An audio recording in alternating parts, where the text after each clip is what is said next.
வாழ்க வையகம், வாழ்க வையகம், வாழ்க வளமுடன். குரு வாழ்க, குருவே துணை. குருவின் மலரடி போற்றி. சிந்தனையை உடல் நலத்தை சீரமைத்து உய்விட்ட குருவே வாழ்க. தியானமே யோகம், யோகமே ஞானம். தமிழ் ஆனந்த யோகம். வாழ்க வளமுடன். மெய்யன்பர்களே, நாம் இப்பொழுது சில நாட்களாக அதிகாலை வேளையிலும் மாலை வேளையிலும் மனோன்மணி தவம் ஏற்றிக்கொண்டிருக்கிறோம். இந்த தவத்தினுடைய பெயர் மனோன்மணி தவம். இதை மனம் உள் மணி என்று ஆசான் வேதாத்ரி மகர்ஷி அவர்கள் பிரித்து உணர்த்துவார்கள். மனம், வாழ்க வளமுடன், மனம் உள் மணி, மனோன்மணி. இப்போ மனம் உள் மணி என்றால் மனம் மனதிற்கு உள்ளே என்று ஒரு பொருள் வருகிறது. மகர்ஷி அவர்கள் என்ன சொல்வார்கள் என்று சொன்னால், மனதிற்கு உள்ளே என்று எப்படி செல்வது என்றால், மனதின் ஒரு முனையிலிருந்து மறுமுனைக்கு செல்வது, அதுதான் உள்ளே செல்வது. மனதின் ஒரு முனை என்பது புறமனம். அந்த மனதின் மறுமுனை என்பது என்ன என்று சொன்னால், அது தெய்வம் என்று மகிழ்ச்சி சொல்வார்கள். இது ஒரு அற்புதமான ஒரு தத்துவம். அதாவது தெய்வம் என்பதை மகர்ஷி அவர்கள் மனதின் மறுமுனையே தெய்வம் என்று சொல்வார்கள். இப்போ இதில் நடுமணம் என்று ஒன்று வேறு இருக்கிறது. இப்போ புறமணம், நடுமணம், அடிமணம் என்று சொல்லுகிறோம், ஆழ்மணம் என்று சொல்லுகிறோம். அந்த ஆழ்மணம் என்பதுதான் மனதின் மறுமுனை, அதுதான் தெய்வம் என்று சொல்லுகிறோம். தெய்வம் என்று சொன்னால் அதுவே தெய்வமா என்று சொன்னால், அந்த இடம் தெய்வீக உணர்வை பெறக்கூடிய இடம், இறை உணர்வு பெறக்கூடிய இடம். அப்ப அந்த இயற்கையாகிய இறைநிலையை எது உணர முடியும்? மனம்தான் உணர முடியும். மனம் இல்லாமல் எந்த உணர்வும் இல்லை என்பதை நாம் தமிழ் ஆனந்த யோகத்தில் அழுத்தமாக கூறி வருகிறோம். மனம் என்றே ஒன்றே இல்லாமலாகட்டும் என்று சொல்வதை மக்கள் இப்பொழுது தவறாக புரிந்து கொள்கிறார்கள்.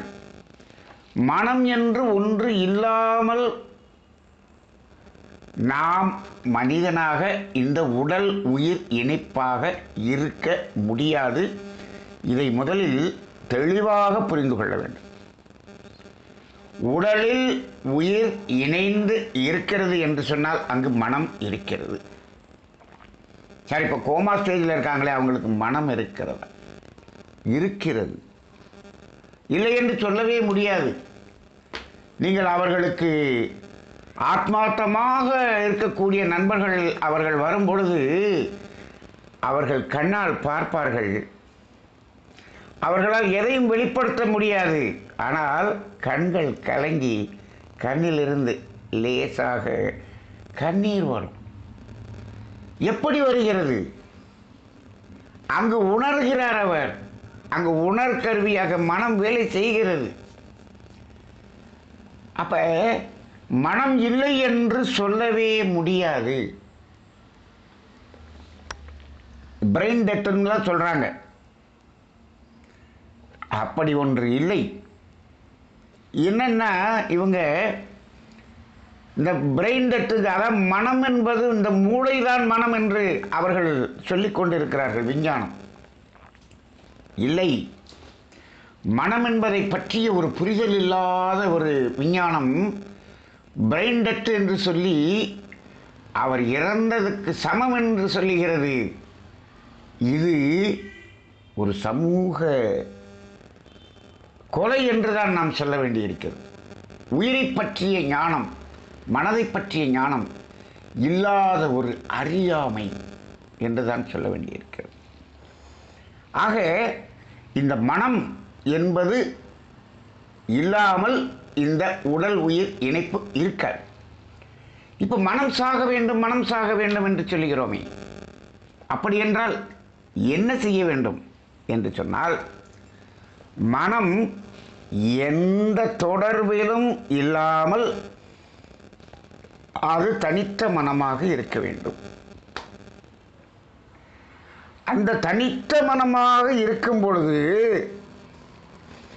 அது எதனோடு இணையும் என்று சொன்னால், அந்த இறைநிலை இந்த மனதோடு இணைந்து கொள்ளும். அவ்வளோதான். அப்போ நாம முயற்சி செய்து மனதால் இணைவது என்பது புலன் வழியாக பொருள்களோடும் உறவுகளோடும் நாம் முயற்சி செய்து இணைகிறோம். இது நம்மளுடைய முயற்சி. அதை முயற்சி செய்யாமலேயே ஒரு இணைப்பு வரும். அது என்ன தெரியுமா என்று சொன்னால், நாம் புலன் வழியாக பொருள்களோடும் உறவுகளோடும் இணைந்திருந்தோம் அல்லவா, அந்த இணைப்பினால் பெற்ற அனுபவங்கள் இருக்கிறது அல்லவா, அந்த அனுபவங்களின் பதிவுகள் நம்மிடம் இருக்கிறது அல்லவா, அந்த பதிவுகளோடு இந்த மனம் இணைந்து எண்ணங்களாக வரும். இதற்கு நீங்கள் முயற்சியே செய்ய வேண்டாம், அதுவாக வரும். எது நாம் முயற்சி செய்து பெற்ற அனுபவம் முயற்சி இல்லாமலேயே வந்து நம்மளுக்கு என்ன செய்யுது, நம்மளை அலக்களிக்கிறது. இந்த எண்ணங்கள் தான் பெரிய ஒரு தடை நமது ஆன்மீக வாழ்க்கைக்கு. அது வருகிறது, அப்படி வரக்கூடியது. இப்போ இந்த இரண்டிலிருந்தும் விலகிவிட்டால் இந்த மனம் புலன் வழியாக செல்வதில் பொருள்களோடு உறவுகளோடு தொடர்பு கொள்வதை நிறுத்திவிட்டால், அதற்கடுத்து அந்த அனுபவங்களிலிருந்தும் விலகிவிட்டால் மனம் எப்படி இருக்கும்? மனம் மனமாக இருக்கும். மனம் மனமாக இருக்கும். இந்த ரெண்டிலிருந்து விலகுவதுதான் யோகம். அதற்குத்தான் தியானம். நம்மளுடைய தமிழ் ஆனந்த யோகத்தினுடைய அந்த ஸ்லோகம் இருக்கிறது, அற்புதமான ஒரு ஸ்லோகம். தியானமே யோகம், தியானமே யோகம், யோகமே ஞானம். அப்ப யோகம் என்றால் இணைதல், இணைதல். அப்ப அந்த இணைதல் 4 வகையில் சொல்லுவோம். அந்த 4வது இணைப்பு என்பது நமக்கும் இயற்கையாகிய இறைவனுக்கும் ஒரு இணைப்பு என்று சொல்லுவோம் அல்லவா, அந்த யோகம் என்பது கிடைக்கக்கூடிய ஒரு நிலைதான் தியானத்தின் ஒரு உச்சம். சரி, அப்ப இந்த மனம் உள்மணி என்றால் மனதின் அடித்தளம் என்ற நிலையில் அது நிற்கும். அப்ப என்ன ஆகும்? மனம் ஆஃப் ஆயிடும். இப்போ நம்ம வீட்டுக்கு கரண்ட் வருது, உள்ள ஃபேன் ஓடுது, லைட் எரியுது, ஃப்ரிட்ஜு ஓடுது, நிறைய பொருள்களெல்லாம் அந்த கரண்ட்டில் இயங்கிக் கொண்டு இருக்கிறது. இப்போ என்ன பண்ணுறோம்? ஃபேன் சுவிட்செல்லாம் ஆஃப் பண்ணுறோம், ஃபேன் நின்றுது. லைட்டு சுவிட்சை மட்டும் ஆஃப் பண்ணால் லைட்டு நிற்கிது. இப்போது ஃப்ரிட்ஜை மட்டும் ஆஃப் பண்ணோம்னா ஃப்ரிட்ஜு நிற்கிது. இப்போ இதெல்லாம் எப்படி அப்படின்னா, இந்த 5 புலன்கள் இருக்கு இல்லையா, இது ஒவ்வொரு புலனாக ஆஃப் பண்ணுறீங்க அப்படின்னு வச்சுக்கோ, இப்படி நிற்கிது. இப்போது எல்லா சுவிட்சும் ஆஃப் பண்ணிட்டீங்க. ஆஃப் பண்ணாலும் அந்த ஒவ்வொரு சுவிட்சு போர்டு வரைக்கும் அந்த கரண்ட்டு வந்து கொண்டு தான் இருக்கிறது. வீடு முழுவதும் இருக்கக்கூடிய எல்லா சுவிட்ச் போர்ட்லேயும் கரண்ட்டு வரும். நம்ம தான் எல்லா சுவிட்சையும் ஆஃப் பண்ணிட்டோம்ல அப்படின்ட்டு நம்ம கரண்ட்டுங்கிறது இங்கே இல்லை போல் இருக்குது அப்படின்னு நினச்சி நம்ம கையை வச்சோம்னா ஷாக் அடிக்கும். ஏன்னா கரண்ட்டு இருக்குது. அது எப்போ வேணாலும் அந்த சுவிட்சை போட்டிங்கன்னா ஆன் பண்ணிடும். அந்த சுவிட்சை போட்டு ஆன் பண்ணி அந்த லைட்டு எரியறது, ஃபேன் ஓடுறது, இந்த மிக்சி ஓடுறது, கிரைண்டர் ஓடுறதுங்கிறது இருக்கே, அதுதான் இந்த புலன் வழியாக செலவு பண்ணுறது. லைட் எரியறது ஒரு புலன்னு வச்சுக்குவோம், ஃபேன் ஓடுறது இன்னொரு புலன்னு வச்சுக்குவோம், கிரைண்டர் ஒரு புலன்னு வச்சுக்குவோம், ஃப்ரிட்ஜ் ஒரு புலன்னு வச்சுக்குவோம். இது ஒவ்வொன்றும் இப்போ எல்லா சுவிட்சையும் ஆஃப் பண்ணிட்டோம். இப்போ எதுவுமே ஓடலை. அப்போ புலன்களிலிருந்து விடுதலை பெற்றோம். இதுதான் ஆக்கினைத்தவம். ஆக்கினைத்தவங்கிறது எல்லா சுவிட்சையும் ஆஃப் பண்ணுறது. சுவிட்ச் ஆஃப் பண்ணி வச்சிட்டோம். எந்த நேரத்தில் வேணாலும் என்ன ஆகும், சுவிட்ச் ஆன் பண்ணால் அது ஓடத்தான் செய்யும். கரண்ட்டு கரெக்டாக இருக்குது அந்த இடத்துல. இப்போது இந்த இடத்துல பாருங்கள், எல்லாத்தையும் ஆஃப் பண்ணிவிட்டு ஆனால் கரண்ட்டு இருக்குது பார்த்தீங்களா? அதுதான் அந்த புலன் வழியாக இருக்கக்கூடிய பதிவுகள் ரெடியாக இருக்குது. சுவிட்சு போட்டால் டக்குன்னு ஆஃப் ஆயிரும், ஆன் ஆயிரும். அப்போ இந்த ஒரு எண்ணம் வருகிறது. ஒரு எண்ணம் வந்த உடனே என்ன ஆயிடுது, உடனே என்ன பண்ணுறது, அந்த புலன் வழியாக அதோடு தொடர்பு கொண்டு அதை அனுபவிக்க வேண்டும் என்று அது முற்படுகிறது அல்லவா? அங்கே தான் நம்ம போய் மாட்டிக்கிறோம். இப்போது இந்த எண்ணங்கள் தான் மீண்டும் மீண்டும் மீண்டும் மீண்டும் அந்த செயல்களை செய்ய தூண்டுகிறது. ஒரு மனிதனுடைய எண்ணங்கள் தான் அவனுக்கு பெரிய அதாவது ஒரு தடை. இந்த எண்ணங்களிலிருந்து விடுபடுவது என்பது இருக்கிறது அல்லவா, அதுதான் ரொம்ப ரொம்ப ரொம்ப கஷ்டமாக இருக்கு. அந்த எண்ணங்களை ஆஃப் பண்ணிட்டோம்னு வச்சுக்குவோம், அதுக்கப்புறம் இந்த புலன் வழியாக செயல்படுவோமான்னு கேட்டால் தேவை அளவுக்கு மட்டும்தான் செயல்படுவோம், அதுக்கு மேலே செயல்பட மாட்டோம். இந்த எண்ணங்கள் தான் தேவையில்லாமல் அதில் திரும்ப திரும்ப திரும்ப அந்த ஒரு மயக்க நிலையில் அதை கொண்டு சென்று கொண்டே இருக்கிறது. அந்த பதிவுகள், இந்த பதிவுகள் தான் காரணம். மனிதன் மயக்க நிலையில் வாழ்கிறான் என்று சொல்கிறோமே, அந்த மயக்க நிலைங்கிறதுக்கு பதிலாக என்ன சொல்லலாம்னா அவன் பதிவு நிலைகளில் வாழ்கிறான் என்று சொல்லலாம். அந்த பதிவு தானே நம்ம மயக்கத்தில் கொண்டு போய் விடுது. அந்த நிலையில் தான் வாழ்கிறான். இப்போ நம்ம என்ன பண்ணலாம், இப்போ அந்த சுவிட்சுக்கு ஒவ்வொரு சுவிட்சுக்கிட்டையும் கரண்ட் வர்றதுனால தான் அந்த சுவிட்சை போட்ட உடனே அந்த கிரைண்டர் ஓடுது. இப்போ என்ன பண்ண போகிறோம், நம்ம வீட்டுக்கு முன்னாடி ஒரு மெயின் அப்படின்னு ஒன்று இருக்கும், அந்த மெயின் ஆஃப் பண்ணிடுறோம். மெயின் ஆஃப் பண்ணிட்டோம். மெயின் ஆஃப் பண்ண பிறகு நீங்கள் சுவிட்சு போட்டால் ஃபேன் ஓடுமா? ஓடாது. சுவிட்சு போனால் கிரைண்டர் ஓடுமா? ஓடாது. லைட் எரியுமா? எரியாது. ஏசி ஓடுமா? ஓடாது. எதுவுமே ஓடாது. என்னாச்சு, மெயினை ஆஃப் பண்ணிட்டோம். இந்த மெயின் ஆஃப் பண்ணுறது தான் எது, அந்த தவத்தின் ஒரு உச்சநிலை. அங்கே தான் தனித்த மனம். அப்போ என்னாச்சு, இப்போ கரண்ட் இல்லையா, நம்ம வீட்டில் கரண்ட்டே இல்லையா என்று கேட்டால் வீட்டில் கரண்ட் இருக்கு. மெயின் வரைக்கும் கரண்ட் வருது. மெயினில் அந்த மீட்டர் போர்டு அதை எல்லாத்துலேயும் கரண்ட்டு இருக்கிறது. ஆனால் என்ன வரல, அந்த ஒவ்வொரு சுவிட்ச் போர்டுக்கும் வரல. ஆனால் கரண்ட்டு இருக்குது. கரண்ட்டு இல்லைன்னு சொல்ல முடியாது. நீங்கள் மெயின் ஆஃப் பண்ணிட்டா கரண்ட்டு போயிடுச்சுன்னு சொல்லுவீங்களா? சொல்ல மாட்டோம். வீட்டில் கரண்ட்டு இருக்குது, ஆனால் இந்த ரூம் ஒவ்வொரு ரூம்லையும் இல்லை. வீடு முழுவதும் கரண்ட் இல்லைங்கிறோம். ஆனால் அதன் அடித்தளத்தில் அந்த மெயினில் கரண்ட்டு இருக்கிறது. அந்த எப்படி அந்த மெயினில் கரண்ட் இருக்குதோ அதுபோல தான் இந்த தனித்த மனம். இப்போ டோட்டலாக ஏரியாவிலே கரண்ட்டு போயிடுச்சு, நம்ம வீட்டுக்கே கரண்ட் வரலன்னு வச்சுக்கோங்க. அப்போ கரண்ட்டே இல்லை. அதுக்கு பேர் என்ன, அது மரணம். அவ்வளோதான். அப்போ நீங்கள் சாதாரண இந்த யோகத்தை இந்த சாதாரண வீட்டில் இருக்கக்கூடிய கரண்ட்டை வச்சு நம்ம என்ன பண்ணிக்கிறோம், இன்றைக்கி அதை புரிந்து கொள்கிறோம். இப்படி ஒரு விளக்கம் எனக்கு 34 வருடத்தில் எனக்கு தோணுனதே இல்லை. இன்றைக்கி என்னமோ தோணுது. நம்ம ஸ்டார்ட் பண்ண போது கூட மனம் உள் மணின்னு சொன்ன உடனே டக்குன்னு பார்த்தோம்னா ஒய்ஃபை ஆஃப் ஆயிடுச்சு,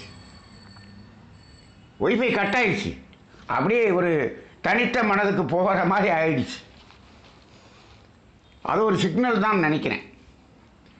ஆக இந்த தனித்த மனம் என்ற ஒரு இடம் இருக்கிறது அல்லவா, அதுதான் மனதின் உள் இருக்கக்கூடிய ஒரு மணி. அதுக்கு மணின்னு பேர் வச்சிருக்கிறாங்க. மனம் உள் மணி, மனோன்மணி. இப்போ பாருங்கள், நம்ம ஆக்கினி தவம் செஞ்சுருக்கிறோம், துரிய தவம் செஞ்சுருக்கிறோம்.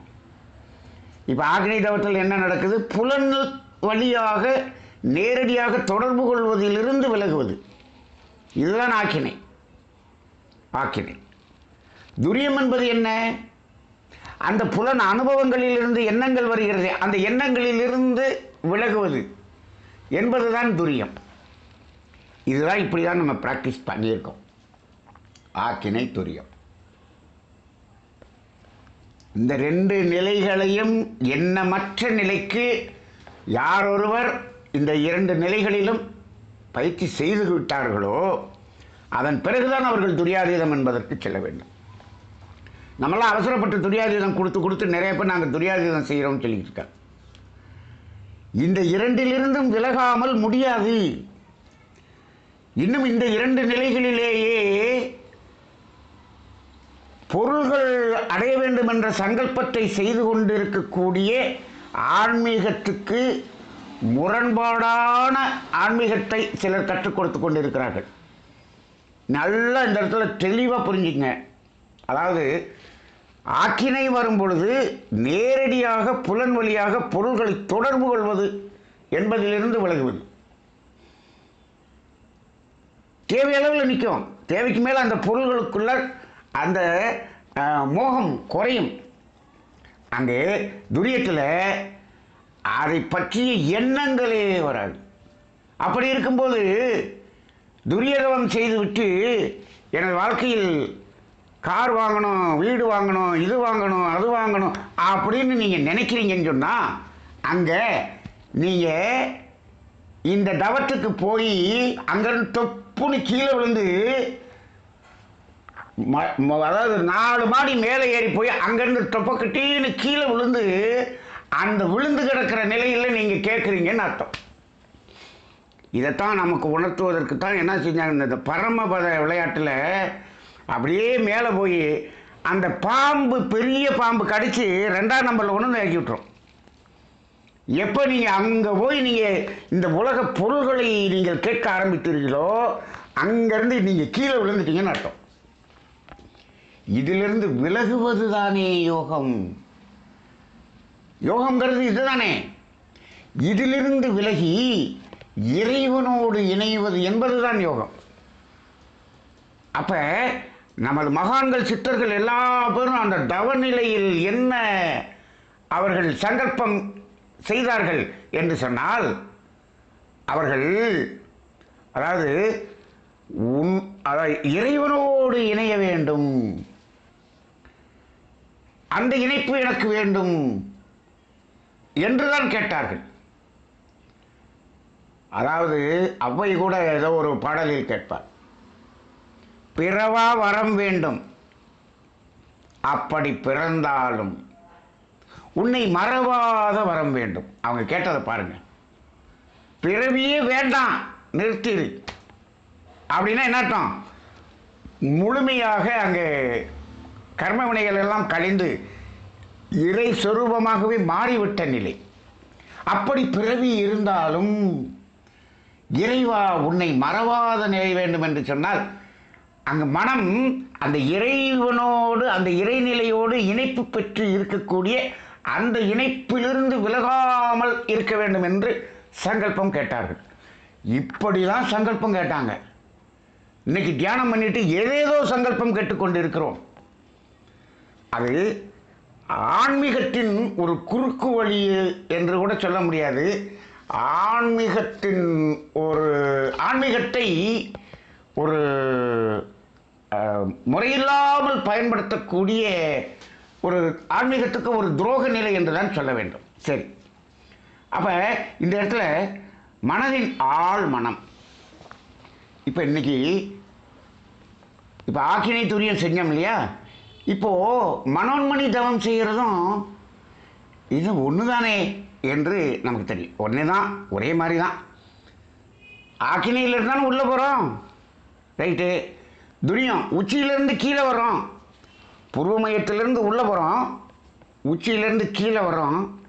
ரெண்டும் இணையக்கூடிய இடம் பார்த்திங்கன்னா இந்த மனோன்மணி. இப்போ இந்த மனோன்மணிங்கிறது எந்த மையத்தில் நாம் செய்யக்கூடிய தவம் என்று சொன்னால் அது பீனியல் சுரப்பியில் செய்யக்கூடிய தவம். நமக்கு பிட்யூட்ரி சுரப்பி, பீனியல் சுரப்பி என்று ரெண்டு இருக்குது. இந்த ஆக்கினை தவத்தில் அது பிட்யூட்ரி சுரப்பியோடு இணையும், துரிய தவத்தில் பீனியல் சுரப்பியோடு இணையும். இப்போ நம்ம மனோன்மணி அப்படிங்கிறது எது இணைப்பு என்று சொன்னால் பீனியல் சுரப்பியிலேயே தவம் செய்வது என்பதுதான் இந்த மனோன்மணி தவம். உச்சியிலிருந்து தியானம் செய்யும் பொழுது, துரிய தவம் செய்யும்போது அந்த பீனியல் சுரப்பியின் இணைப்போடு செய்யக்கூடிய தவம், அந்த பீனியல் சுரப்பியிலேயே நின்று செய்யக்கூடியது இந்த மனோன்மணி தவம் என்று சொல்லுகிறோம். இப்போ இந்த பிட்யூட்ரி சுரப்பிக்கும் பீனியல் சுரப்பிக்கும் என்ன வித்தியாசம்? இந்த பிட்யூட்ரி சுரப்பிங்கிறது என்னென்னா, இட் இஸ் எ மாஸ்டர் கிளாண்டுன்னு சொல்லுவாங்க. அதை ஒரு மாஸ்டர் கிளாண்டுன்னு சொல்லுவாங்க. இந்த உடலின் இயக்கத்துக்கு தேவைப்படுகிற ஒரு சுரப்பிகள் எல்லாம் இருக்கிறது அல்லவா? அந்த சுரப்பிகளுக்கெல்லாம் ஒரு தலைமை சுரப்பி என்பது இந்த பிட்யூட்ரி கிளாண்ட். அப்போ என்ன ஆகுது? இந்த உடல் இயக்கத்தை எல்லாம் அதுதான் முறைப்படுத்துகிறது. இந்த பிட்யூட்ரி சுரப்பு தான் அதை முறைப்படுத்துகிறது. அப்போ என்னாகும்? இந்த உடல் இயக்கத்தை சரியாக வைத்துக் கொள்வதற்கும், இந்த உடல் இயக்கத்தை சரியாக வைத்துக் கொள்வதுன்னா என்ன? இந்த உடலுக்கு தேவையான மட்டும் கொடுத்துவிட்டு தேவைக்கு அதிகாமல் போகாமல், அதை கெடுக்காமல் அங்கு நிற்கக்கூடிய ஒரு பக்குவத்தை கொடுக்கக்கூடியது இந்த பிட்யூட்ரி சுரப்பு. இப்போ எல்லாமே தேவைக்கு அதிகமாக போகிறதுல தான் இன்றைக்கி நமக்கு பிரச்சனை. தேவைக்கு இல்லாமல் இந்த உடல் உயிர் இணைப்புக்கு ஒரு அதாவது ஒரு பங்கம் என்ற நிலை இப்பொழுது சமுதாயத்தில் இல்லை. தேவைக்கு அதிகமானதுதான் பிரச்சனை. அப்போ அந்த இடத்துல இந்த பிட்யூட்ரி சுரப்பி மேலே தவம் செய்யும்போது அது என்ன பண்ணும் அப்படின்னா, இந்த உடல் இயக்கத்துக்கு தேவையானவற்றை மட்டும் பெற்று அதில் அது ஆரோக்கியமாக வாழ்வதற்குரிய சூழ்நிலையை உருவண்ணும். அதனால தான் அங்கு புலன் வழியாக பொருள்களோடு தொடர்பு கொண்டு அதை எந்த அளவில் பெற்றுக்கொள்ள வேண்டுமோ அந்த அளவில் அப்படியே போதும் என்று நிறுத்தக்கூடிய இடம் இந்த ஆக்கினை மையம். அப்போ ஆக்கினையில் பொருள்களோடு தொடர்பு கொண்டு அதை பெறுவது என்பதிலிருந்து நின்று அதை ரசிப்பது என்பதற்குள் போகலாம். ஆனால் அந்த பெறுவது என்பதில் ஒரு அளவு முறை வந்துவிடும். சரி, அப்போ அடுத்த இப்போ இதனுடைய வேலை. இப்போ பீனியல் கிளாண்டுங்கிறது என்ன? இதைத்தான் மாஸ்டர் கிளாண்டுன்னு சொல்லிட்டீங்க. பிட்யூட்ரி கிளாண்டு தான் மாஸ்டர் கிளாண்டுன்னா அந்த பினியல் கிளாண்டுக்கும் இதுதான் மாஸ்டர் கிளாண்டா அப்படின்னு கேட்டால் அங்கு தான் ஒரு பெரிய சூட்சுமம் இருக்கிறது. Pineal gland is the master gland for pituitary gland. Pituitary கிளாண்டுக்கு ஒரு மாஸ்டர்னா அது பீனியல் கிளாண்டு. இப்போது ஒரு காலேஜில் பார்த்தோம்னா கெமிஸ்ட்ரி டிபார்ட்மெண்ட்டுக்கு ஒரு ஹெட் இருப்பாங்க, ஃபிசிக்ஸுக்கு ஒரு ஹெட்டு இருப்பாங்க. இந்த ஹெட்டுக்கெல்லாம் ஒரு ஹெட்டு யார்? பிரின்சிபால்னு இருப்பார். அது மாதிரி இந்த பிட்யூட்ரி கிளாண்டுக்கு மாஸ்டர் கிளாண்டுனா அது பீனியல் கிளாண்ட் அப்படின்னு சொல்லும். இப்போ இந்த பிட்யூட்ரி கிளாண்ட் இந்த உடல் இயக்கத்துக்கு சார்ந்த அந்த சுரப்பிகளுக்கெல்லாம் தலைமை சுரப்பியாக இருக்கிறது. இந்த பீனியல் கிளாண்டு எது சம்பந்தப்பட்டது என்று சொன்னால் இது மனதின் இயக்கத்துக்கு மட்டுமே சம்பந்தப்பட்ட ஒன்று. அது உடல் இயக்கத்துக்கு அல்ல. இது முழுக்க முழுக்க முழுக்க மன இயக்கத்துக்கு சம்பந்தப்பட்டது இந்த பினியல் கிளாண்ட். இப்போ நல்லா பாருங்க, இந்த மன இயக்கம் என்று ஒன்று இயங்கும்போது தான் இந்த உடல் இயக்கம் எல்லாமே என்ன பண்ணுறோம், அந்த ஒவ்வொரு சிறப்பின் மூலமாக இந்த உடல் இயக்கத்தையும் நாம் இயக்குகின்றோம். இப்போ இதில் autonomous nervous system, central nervous சிஸ்டம்னு இருக்குது. இந்த சென்ட்ரல் நர்வஸ் சிஸ்டம் முழுவதும் இந்த மனம் அந்த செயலை செய்ய என்று சொல்லும்போது தான், முயற்சி செய்தால்தான் அது செய்ய முடியும். மற்றபடி அந்த அட்டானமஸ் நர்வஸ் சிஸ்டம் என்பதும் எதை வைத்து இயங்குகிறது என்று சொன்னால், அந்த உயிராற்றலை வைத்துத்தான் இயங்குகிறது. அந்த அட்டானமஸ் நர்வஸ் சிஸ்டத்தில் வரும்பொழுது இந்த மனம் என்பது அங்கே அறிவு என்ற நிலையில் செயல்படும். இதை சென்ட்ரல் நர்வஸ் சிஸ்டம் என்று சொல்லும்போது அது மனம் என்ற நிலையில் வேலை செய்யும். சார், இந்த மனதை நீங்கள் என்ன சொல்கிறீங்க, மனம்னு சொல்கிறீங்களா அறிவுன்னு சொல்கிறீங்களா அப்படின்னு சொன்னால், மனம் என்பதும் ஒன்று தான், அறிவு என்பதும் ஒன்று தான். என்ன சார் குழப்புறீங்க அப்படின்னு கேட்டிங்கன்னா, இந்த மனம் மேல் மனதில் இருக்கும் பொழுது வெறும் மனம், அந்த நடு மனதில் இருக்கும் பொழுது மனதின் அனுபவம், மனதின் அடித்தளத்தில் வரும்போது அதே மனம் அறிவாக செயல்படும். அதற்கு பேர் அறிவாக, அந்த இடத்துல அறிவாக மாறிக்கொள்ளும். அதனால தான் மகரிஷி என்ன சொன்னார், மனதின் அடித்தளமே இறைவன் என்று சொல்லிவிட்டார். இப்போ இறைவன் என்றால் யார்? அறிவே தான் தெய்வம். நம்ம எத்தனையோ தடவை பார்த்துட்டோம், அறிவே தான் தெய்வம். அப்போ மனதின் அடித்தளம் தெய்வம். அப்போ அந்த மனதின் அடித்தளத்தில் மனம் எப்படி செயல்படுகிறது? அறிவாக செயல்படுகிறது. அப்போ என்ன ஆகுது அப்படின்னா, இந்த அட்டானமஸ் நர்வஸ் சிஸ்டத்தில் அது அறிவாக செயல்படும், சென்ட்ரல் நர்வஸ் சிஸ்டத்தில் மனமாக செயல்படும். அதனால தான் நம்ம என்ன பண்ணுறோம், சென்ட்ரல் நர்வஸ் சிஸ்டம் நம்ம மனதால் கொண்டு இயக்குவது. அப்போ இப்போ என்ன பண்ணுறோம், அந்த தேவையான காற்றை அதுவே இழுத்துக்கொள்கிறது, தேவையான உணவை நாம் தான் சாப்பிடுகிறோம். அப்போ அளவுக்கு அதிகமாக சாப்பிட்றோம் இல்லையா நம்ம சென்ட்ரல் நர்வஸ் சிஸ்டம். அப்போ இது மனதின் மேல் மனதின் தொடர்பு உடையது, அப்படி ஆகிவிடுகிறது.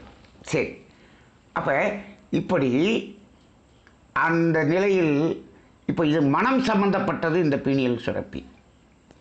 சரி, இந்த மனம் என்பது நிலையானதா, தோன்றி மறையக்கூடியதா என்று ஒரு சிந்தனை செய்து பார்த்தால், மனம் என்பது தோன்றி மறையக்கூடியது, தோன்றி மறைந்து கொண்டே இருக்கக்கூடியது. அது நிலையானது அல்ல. உயிரின் படற்கை நிலைதானே மனம். இப்போ பாருங்க, ஒரு குளத்து நடுவில் ஒரு கல்லை போட்டோம், அப்படியே அந்த அலை வந்துக்கிட்டே இருக்கு, வந்து குளத்து கரை வரைக்கும் வரும், அந்த அலை நின்றோம். ஆனால் அடுத்த அலை வந்துக்கிட்டே இருக்கும், கடலில் அலை வந்துக்கிட்டே இருக்கா? அந்த ஒரு அலை வந்துச்சு, போயிடுச்சு, அடுத்த அலை வந்துக்கிட்டு இருக்கு. எங்கேயாவது நிற்குதா? நிற்கவே இல்லை. கடலில் அலை ஓய்கிறதா? இல்லை. அதே போல்தான் இந்த மனமும் ஒரு அலை, வந்து கொண்டே இருக்கும், ஆனால் போய்கொண்டே இருக்கும். அதான் நம்ம சொல்லுவோம், தோன்றிக்கொண்டே இருக்கும், மறைந்து கொண்டே இருக்கும், ஆனால் இருந்து கொண்டே இருக்கும். அதானே மனம். சரி, இந்த பீனியல் சுரப்பி என்பது மனம் சம்பந்தப்பட்டது மட்டுமே என்று சொல்கிறோம். அதனால தான் இந்த பீனியல் சுரப்பியை பற்றி விஞ்ஞானிகளுக்கு எந்த ஒரு ஞானமும் அதை கண்டுபிடிக்க முடியவில்லை. இந்த பீனியல் சுரப்பி என்பது எதற்காக உடலில் இருக்கிறது, அது என்ன வேலை செய்கிறது என்று மருத்துவ விஞ்ஞானிகள் ஆராய்ச்சி செய்து 4000 பக்கம் எழுதியிருக்கிறார்களாம். அந்த 4000 பக்கத்தின் கடைசி பக்கத்தில் அவர்கள் என்ன எழுதியிருக்கிறார்கள் என்று சொன்னால், இந்த பீனியல் சுரப்பி எதற்காக உடலில் இருக்கிறது, அது என்ன வேலை செய்கிறது என்பது எங்களுக்கு எதுவும் புரியவில்லை என்று எழுதி முடித்து விட்டார்களாம். அப்போ விஞ்ஞானத்துக்கு அப்பாற்பட்ட ஒரு நிலையில் இருக்கக்கூடியது இந்த பீனியல் சுரப்பி. ஏன் அவர்களால் கண்டுபிடிக்க முடியவில்லை? இது மனம் சம்பந்தப்பட்டது. இவர்களுக்குத்தான் மனம் தெரியாதே, உயிர் என்பது தெரியாதே. அப்போ எப்படி கண்டுபிடிக்க முடியாது. இது ஆன்மீகத்தில் ஞானத்தால் உணரக்கூடிய ஒன்றுதான். அதனால தான் நீங்கள் ஸ்கேன் பண்ணி பார்த்தீங்கன்னா அந்த பீனியல் சுரப்பி இருக்கிறது தெரியும். ஒரு மாங்காய் சைஸில் இருக்கும், ஒரு பட்டாணி மாதிரி ஒரு சின்ன மாங்காய் சைஸில் இருக்குன்னு சொல்லுவாங்க.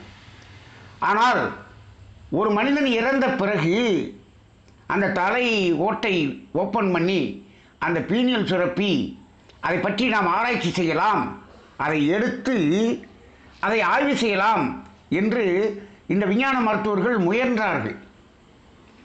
ஒரு மனிதன் இறந்த அடுத்த க்ஷணம் நீங்கள் ஸ்கல்லை ஓப்பன் பண்ணி பார்த்தீங்கன்னா அங்கு அந்த பீனியல் சுரப்பி காணவில்லை. இந்த விஞ்ஞானிகள் ஆச்சரியப்படுகிறார்கள், அந்த பீனியல் சுரப்பியே இல்லை. அப்போ என்ன ஆகுது? உடலில் இருந்து உயிர் பிரிந்த அடுத்த க்ஷணம் பீனியல் சுரப்பி அங்கு இல்லை. எப்படி ஒரு அற்புதமான ஒரு இறைவனுடைய படைப்பு என்று பாருங்கள். மற்ற எல்லா உறுப்பும் இருக்குது, கொஞ்சம் கொஞ்சமாக தான் அது அழிஞ்சு போகுது. ஆனால் இந்த பீனியல் சுரப்பி அடுத்த க்ஷணம் அங்கு இல்லை. அப்போ இப்படி ஒரு அற்புதமான ஒரு படைப்பு தான் இந்த பீனியல் சுரப்பு. அப்போ இது முழுக்க முழுக்க முழுக்க மனம் சார்ந்தது. அப்போ அந்த மனதை அந்த புலன் வழியாக செல்வதிலிருந்தும் புலன் அனுபவங்களிலிருந்தும் டோட்டலாக அந்த மெயின் ஆஃப் பண்ண பார்த்தீங்களா, அந்த மெயின் ஆஃப் பண்ணுற மாதிரி ஆஃப் பண்ணுற இடம் இந்த மனோன்மணி. அதுதான் நம்ம மனோன்மணி தவம் செய்யும். மனோன்மணி தவத்தில் அந்த சுரப்பியின் மேலேயே தவம் செய்யக்கூடிய ஒரு நிலை. அப்படி செய்யும் பொழுது இப்போ பாருங்கள், அந்த புலன் வழியாக இருந்து விடுதலை பெறுவதுங்கிறது கொஞ்சம் ஈஸி. இந்த அனுபவங்களிலிருந்து வெளியே வர்றது இருக்குது பாருங்கள், அதில் தான் நிறைய பேர் கஷ்டப்படுறாங்க. யோகத்தில் ரொம்ப நிறைய பேர் கஷ்டப்படுறது இதில் தான். நல்லா பாருங்கள், ஒரு கதை சொல்வார்கள். ஒருவன் ஒரு ஆற்று ஓரத்தில் தியானம் செய்ய போகிறான். அங்கே போய் உட்காந்து தியானம் பண்ணலான்னு பார்த்தா அங்கே ஒரு பொண்ணு தண்ணி எடுக்க வருது. அந்த பொண்ணை பார்த்த உடனே இவனுக்கு தியானம் பண்ண முடியல அப்படின்னு சொல்லுவாங்க. நாளைக்கு கண்ணை மூடிக்கணும், இந்த பொண்ணை பார்க்கக்கூடாதுன்றான். கண்ணை மூடிட்டு தியானத்தில் உட்காடுறான். அந்த பொண்ணு வருது, கொலுசு சத்தம் கேட்குது. கொலுசு சத்தம் காதில் கேட்ட உடனே அந்த பொண்ணு வந்துருச்சு போல் இருக்குன்னு நினைக்கிறான். காது மூலமாக இது நம்மளை டிஸ்டர்ப் பண்ணுது. காதை ரெண்டை பஞ்சை வச்சு அடைச்சிட்டான். அடுத்த நாள் உட்காடுறான், மல்லிகைப்பூ வாசனை வருது. அந்த பொண்ணு வந்துருச்சு போல் இருக்குன்னு மனம் நினைக்குது. இந்த மூக்கு வழியாக மூக்கையும் பஞ்சை வச்சு அடைன்றான். அடைச்சிட்டு அடுத்த நாள் தியானம் பண்ண உட்காடுறான். உட்காந்துட்டு தியானத்துக்கு போகும்போது இவன் மனம் என்ன சொல்லுது, நேரம் அந்த பொண்ணு வந்திருக்குமே அப்படின்னு அந்த மனம் நினைக்குது. இது என்ன நினைச்சு, இது எங்கேருந்து வந்துச்சு அப்படின்னு கேட்டால், இவன் நான் 3 நாளாக பழகினான்ல, அந்த பதிவு அங்கேருந்துட்டு என்ன பண்ணுது, இந்நேரம் அந்த பொண்ணு வந்திருக்குமே தண்ணி எடுக்கிறதுக்கு அப்படின்னு நினைக்க. அந்த நினைப்புல இருந்து அவன் வெளியே வரணும். அப்படி வராமல் அவன் தவம் பண்ணவே முடியாது. இன்றைக்கு தவம் பண்ணுறவங்களுக்கு எல்லாருக்குமே இந்த எண்ணங்களின் குறுக்கீடு தான் பிரச்சனை. அப்போ என்ன பண்ணணும், முதல்ல உள்ள கரண்ட் வந்தால் சுவிட்சை போட்டால் அதை ஓடத்தான் செய்யும். மெயின் ஆஃப் பண்ணுங்க. நீங்கள் என்ன சுவிட்சை வேணாலும் போட்டு பாருங்கள், எதுவும் ஓடாது. ஆனால் மெயின் ஆஃப் பண்ணணும், கரண்ட்டு ஆஃப் ஆகக்கூடாது. ஊருக்குள்ளே கரண்ட்டே இல்லைன்னா அது டோட்டல் கதை முடிஞ்சிருச்சு. ஆனால் வீட்டு வரைக்கும் கரண்ட்டு வரணும். கரண்ட்டு இருக்குது, வீட்டில் கரண்ட் இருக்குது, ஆனால் என்ன இல்லை, சுவிட்சு போர்டு கொள்ள. அப்போ மெயின் ஆஃப் பண்ணு. அந்த மெயின் ஆஃப் பண்ணுறது தான் மனோன்மணி தவம். மனோன்மணி தவத்தில் நீங்கள் ஆக்கினிலேருந்து உள்ள அப்படியே ஒடுங்கி போய் அந்த மனோன்மணிங்கிற அந்த பீனியல் சுரப்பியில் மனதை அப்படியே அதுக்குள்ளே நிறுத்திட்டோன்னு வச்சுக்கோங்க. டோட்டலாக அந்த மெயின் ஆஃப் பண்ணால் எப்படி இருக்குமோ அப்படி ஆஃப் ஆகும். இந்த மெயினை ஆஃப் பண்ணி பாருங்கள், லைட்டு நின்றும், ஃபேன் நின்றும், ஏசி நின்றும், கிரைண்டர் நின்றும், மிக்சி நின்றும், ஃப்ரிட்ஜு நின்றும், எல்லாமே அட்டத்தில் நின்றும். அது மாதிரி ஒரு மெயின் ஆஃப் பண்ண மாதிரி ஒரு அனுபவம் கிடைக்கும். இப்படிப்பட்ட ஒரு நிலை தான் இந்த மனோன்மணி தவம். அப்போ அது நன்றாக நமக்கு சித்திப்பதற்காக நம்ம என்ன பண்ணுறோம், இது எந்த இடத்துல இருக்குது, உள்நாக்குக்கு சற்று மேலே புருவ மையத்துக்கும் பிடரிக்கண்ணுக்கும் ஒரு கோடு போடுறோம். இரண்டு இந்த காதுக்கு முன்னாடி ஒரு சின்ன முடிச்சு மாதிரி இருக்கும், அந்த ரெண்டு முடிச்சுக்கும் இடையில ஒரு கோடு போடுறோம். இரண்டும் சந்திக்கும் இடம், அந்த சந்திக்கும் இடம் பார்த்தீங்கன்னா மேலே உச்சியிலேருந்து அப்படியே கீழ் நோக்கி வந்தீங்கன்னா அந்த இடமும் அது சந்திக்கும். இந்த இடம்தான் மனோன்மணி என்று சொல்லக்கூடிய அந்த பீனியல் சிறப்பு. எங்க இருக்கு? உள்நாக்குக்கு சற்று மேலே. அப்ப அந்த உள்நாக்குக்கு சற்று மேலே என்று சொல்லும்போது அப்ப நாக்கை தூக்கி மேலே வைக்கிறோம். நாக்கை தூக்கி மேல் அன்னத்தில் அந்த உள்நாக்குக்கு அருகில்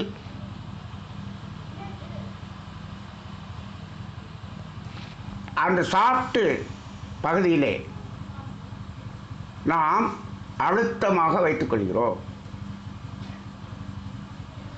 அப்ப அந்த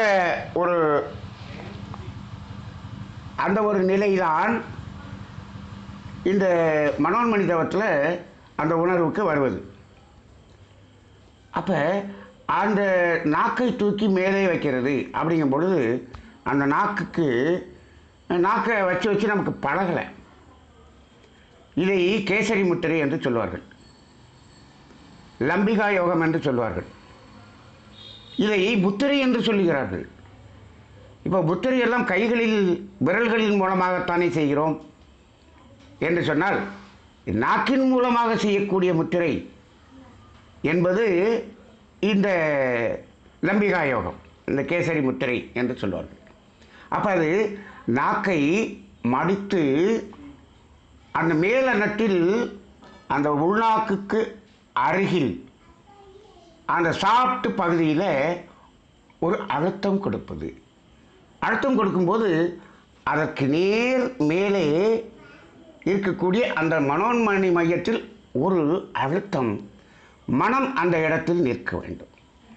இப்போ இந்த நாக்கை தூக்கி வைக்கும்போது இப்போ நம்ம காயகள் பற்றில் ஓஜஸ் மூச்சு போடுறதுக்கு நாக்கை தூக்கி வைப்போம் மேலே.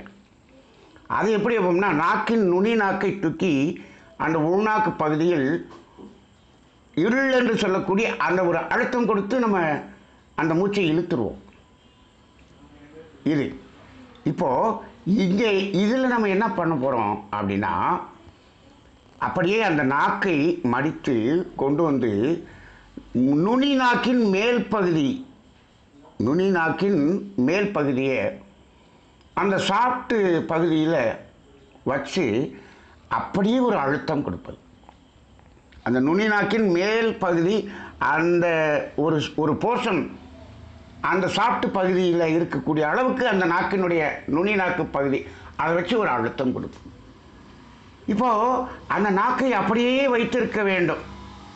அந்த மனோன்மணியில் மனம் நிற்கும் வரை இந்த நாக்கில் ஒரு அழுத்தத்தையும் கொடுத்தால் அந்த மனோன்மணி முழுமையாக அது வேலை செய்கிறது. இப்போது அது நாக்கு வலிக்கும் என்று பல பேர் சொல்லுவார்கள். இதற்கு என்ன செய்யலாம்? அதற்கு ஒரு பழகக்கூடிய ஒரு நிலை நாம் சாதாரணமாக ஒரு பழகிக்கொள்ளலாம். இப்போ நம்ம இந்த மனோன்மணி தவத்தை ஒரு 48 நாள் செய்கிறதுக்கு நம்ம ஒரு முயற்சி பண்ணுறோம். இப்போது என்ன பண்ணலாம்? முதல்ல இந்த நாக்கை மேலன்னத்தில் நுனிப்பகுதியில் ஒரு 5 நிமிஷம் அப்படியே வச்சு பழகுங்க. அப்புறம் மேலன்னத்தின் நடுப்பகுதியில் மடித்து வச்சு ஒரு 5 நிமிஷம் 10 நிமிஷம் அந்த நாக்கை அப்படியே வச்சு பழகுங்க. அப்புறம் உள்பகுதியில் அந்த நாக்கை வச்சு பழகும். இப்போது எப்படி முத்திரையில் ஒரு 5 நிமிஷம் இருக்கிறோமோ அதுபோல் இதில் வச்சு அதில் பழகணும். இந்த பழகுனா என்ன ஆகும் அப்படின்னா அந்த நாக்குக்கு கீழே அந்த கீழ் அன்னத்துக்கும் அதுக்கும் ஒரு கனெக்ஷன் இருக்கும், ஒரு கோடு மாதிரி ஒரு சதை இருக்கும்.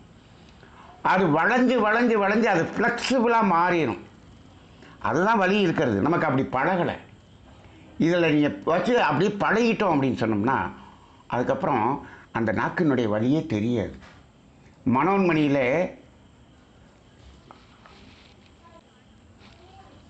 வாழ்க வளமுடன். அப்போ அந்த மாதிரி நம்ம அந்த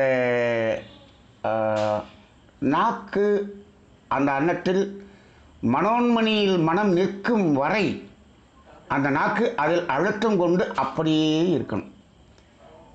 அந்த அளவுக்கு நம்ம கொஞ்சம் அந்த நாக்குக்கு ஒரு ஃப்ளெக்சிபிலிட்டியை பழக பழக பழக வந்துடும். அதன் பிறகு மனமும் ஆஃப் ஆயிரும். இந்த நாக்கு அங்கே மேலே வச்சுருக்கிறோங்கிற எந்த வழியும் தெரியாது. டோட்டலாக அந்த மனம் என்பது முழுமையாக ஆஃப் ஆயிரும். அந்த அடிப்படையில் வந்துவிடும். இந்த ஒரு நிலைதான் அந்த மனோன்மணி தவத்தில் நமக்கு நடக்கக்கூடியதாக இருக்கிறது. அப்போ அந்த அடிப்படையில் இப்போ நாம் ஒரு 48 நாள் இதை பழகப் போகிறோம். இப்போது இந்த மனோன்மணி தவத்தில் இருந்துட்டு பிடரிக்கண்ணு வந்து மீண்டும் துரியத்துக்கு போகிறோம். துரியத்திலிருந்து அங்கே இருக்கும் பொழுது அப்படியே கீழே அந்த மனோன்மணி உணர்வோடு அந்த துரியத்தில் இருக்கலாம். அப்போ அந்த துரியத்தில் இருக்கிறது மனோன்மணி இணைப்பு தான்.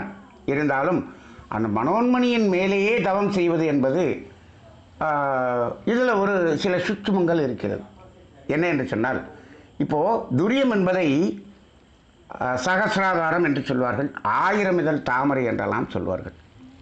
இப்போ 1000 இதழ் தாமரை என்று சொன்னால், ஒரு தாமரை பூவை அப்படியே மலர்ந்த தாமரை பூவை பாருங்கள். அது என்ன ஆகும், அந்த இதழ்கள் சுற்றி மலர்ந்திருக்கும், நடுவில் அந்த மொட்டு ஒரு கூம்பு வடிவத்தில் இருக்கும். அந்த கூம்பினுடைய உச்சி இருக்கிறதல்வா, இதுதான் உச்சியின் மையம். அதற்கு நேராக அப்படியே உள்ளே வந்தீங்கன்னா இந்த இதழ்களெல்லாம் இணையக்கூடிய ஒரு இடம்னு ஒன்று வருது பாருங்க. அந்த இடம் தான் இந்த பீனியல் சுரப்பி, மனோன்மணி. அதுக்கு கீழே அந்த தண்டு இருக்கிறதே, அதுதான் சுழுமுனை நாடி. அப்போ என்ன ஆகுது, மூலாதாரம், சுவாதிஷ்டானம், மணிப்பூரகம், அநாகதம், விசுத்தி, ஆக்கினை, அதுக்கு அடுத்து பீனியல் சுரப்பியில் வந்த உடனே அந்த இடத்திலிருந்து அது விரிந்து தாமரை போல் மலர்கிறது. அது என்ன, மூளை முழுவதும், மூளைப்பகுதி முழுவதும் மலர்ந்துடும். நம்மளுடைய அந்த சுழுமுனை நாடி என்பது இந்த பீனியல் சுரப்பி வரைக்கும் ஸ்ட்ரைட்டாக வரும். அதுக்கப்புறம் அது அந்த மூளை அளவுக்கு விரிந்து என்ன ஆயிரும், அது தாமரையாக மலர்ந்து விடும் என்று சொல்லுவோம். அப்போ அந்த அந்த இதழ்களெல்லாம் இணையக்கூடிய இடம் இருக்கிறதே, அந்த இடம்தான், அங்கேருந்து தான் என்ன ஆகுது, இந்த மலர்களினுடைய ஒவ்வொரு இதழ்களும் உருவான இடமே அந்த இடம்தான். அப்போ அப்படி ஒரு கற்பனை செய்து பாருங்கள், அந்த தாமரையினுடைய தண்டும் அந்த இதழ்களும் இணையக்கூடிய இடம், அதுதான் அந்த மனோன்மணி என்று சொல்லுகிறோம். இந்த இடத்துல நாம் தவம் செய்யும் பொழுது நமது இடகலை நாடி, பெண்களை நாடி, இரண்டிலிருந்து அது சுழுமுனை நாடியில் அது இணைப்பு பெற்றுவிடும். அப்போ அந்த அளவுக்கு ஒரு அற்புதமான ஒரு நிலையை கொடுக்கக்கூடியது தான் இந்த மனோன்மணி தவம். இந்த மனோன்மணி தவத்தின் விளக்கத்தை இன்று புரிந்து கொண்டு அந்த நிலையில் இந்த தவத்தை நாம் 48 நாட்கள் இயற்றி வருவோம். இது முழுமையான யோகத்தின் ஒரு உச்ச நிலையை கொடுக்கக்கூடிய ஒரு தவமாக அமையும். அனைவருக்கும் மனோன்மணி தவம் முழுமையாக இயக்கம் பெறட்டும். வாழ்க வளமுடன்.